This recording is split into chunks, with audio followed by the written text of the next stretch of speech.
Bonjour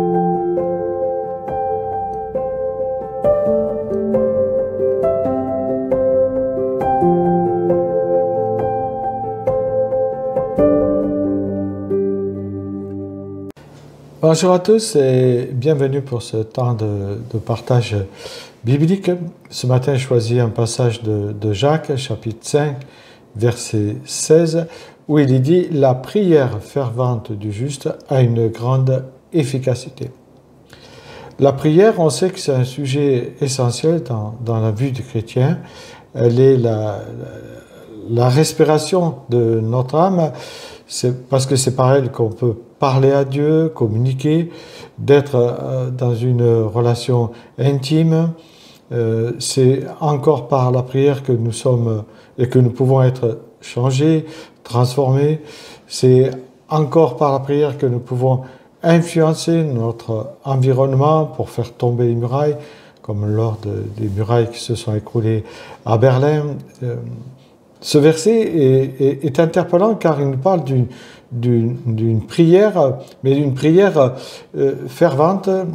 Et on peut se poser la question, mais qu'est-ce qu'une prière fervente? Suis-je capable de prier ainsi? Est-ce que c'est parce que je ne prie pas de cette façon que mes enfants ou mes voisins ou ceux que j'aime ne se sont pas convertis? Ma prière est-elle vraiment efficace? Qui d'entre nous ne s'est pas un jour posé cette question pour savoir si sa prière était vraiment efficace? Je pense que tout simplement la prière fervente est une prière qui, si j'ose dire, atteint Dieu. Mais on peut se poser la question, mais comment atteindre Dieu? C'est impossible. Mais il ne faut pas oublier que le Seigneur nous demande quand même de prier avec ferveur. Et il nous dit, la requête d'un juste agit avec beaucoup de force, parce qu'elle a, normalement, elle doit être empreinte de détermination. C'est pour cela qu'elle devient, entre guillemets, puissante. La prière n'est pas elle-même puissante, sinon elle serait magique. Mais sa puissance est sans limite en ce que l'enfant de Dieu prie un Père qui est d'une bonté, d'une capacité sans limite. La preuve en est ce que Jésus a dit, pour les hommes c'est impossible, mais pour Dieu tout est possible. Dans Matthieu 19, verset 26. Tout d'abord, il est question d'une prière, c'est-à-dire qu'est mendier à Dieu. Mendier pour ainsi dire, à notre Père céleste, sa faveur imméritée, sa grâce, son intervention.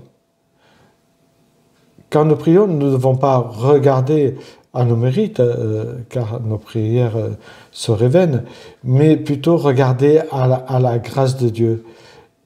Parce qu'une prière fervente, c'est une prière qui est empreinte d'une insistante, d'une ferveur constante, pleine de détermination, mais aussi de renoncement. Donc elle est empreinte d'humilité et de soumission, on pourrait dire. Mais elle lutte, combat, s'agrippe à Dieu pour s'attacher à lui, non pas pour lutter contre lui, mais pour s'attacher à lui. Elle vient avec l'énergie du désespoir et soupire au Seigneur. Seigneur, tu es mon ultime recours. Je n'ai pas de plan B pour cette solution ou situation. Aide-moi, viens à mon secours. Je n'en peux plus. En fait, elle doit jaillir, émaner du plus profond de notre être, de notre cœur. Elle ne jaillit pas du bout des lèvres, mais elle doit impliquer tout notre être, esprit, âme et corps, pour ne jamais désespérer concernant son exaucement.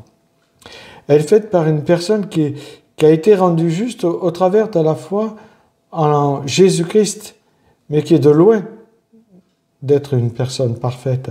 Le juste n'est pas une personne qui ne pêche pas, mais une personne qui ne pratique pas le péché. C'est là la grande différence.